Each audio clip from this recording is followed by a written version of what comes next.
एभଳି ସ୍ଥିତିରେ ଗୃହରେ ଏଭଳି ବ୍ୟବହାର କରିବା ବିରୋଧୀ ନେତାଙ୍କ ଉଦ୍ଦେଶ୍ୟରେ ସମୀଚୀନ ନୁହେଁ। ଏହି ପ୍ରସଙ୍ଗକୁ ଯେତେବେଳେ ବିଜେଡି ଧରି ବସିଛି ବର୍ତ୍ତମାନ ଏବଂ ଆକୁ ନେଇ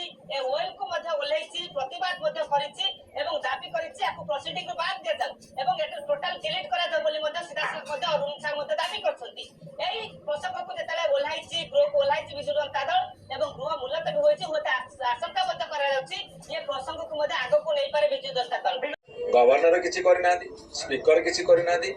ये वक्तव्य जो कहले अरेस्ट करने दरकार अरेस्ट हवा दरकार जी तीन थर पार्लियामेंट को केंद्र मंत्री ओडिशार विधानसभा छह थर विधायक से 24 वर्षर मुख्यमंत्री जहाँ को भारत वर्षर समस्त राजनीतिक नेता सम्मान दिखती अमायिक व्यवहार आचार व्यवहार जुगुरु एटी कह अरेस्ट कर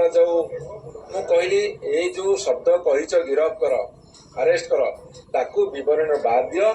नहले तुम साहस अच्छी अरेस्ट कर। महामहिम राष्ट्रपति किंबा महामहिम राज्यपाल जो वक्तव्य रखुंट से कौन नेता कहबार अधिकार नहीं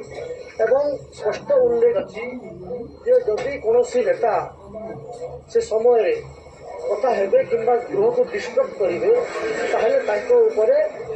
उचित भाव में कार्यानुष्ठान ग्रहण कर एक आपण रूल बुक क्लीयरली मेंशन अच्छी दुईटा विषय है से लिखिकी माइक बंद कर दिगला स्वीकार कर डिस्टर्ब करने चेष्टा कर।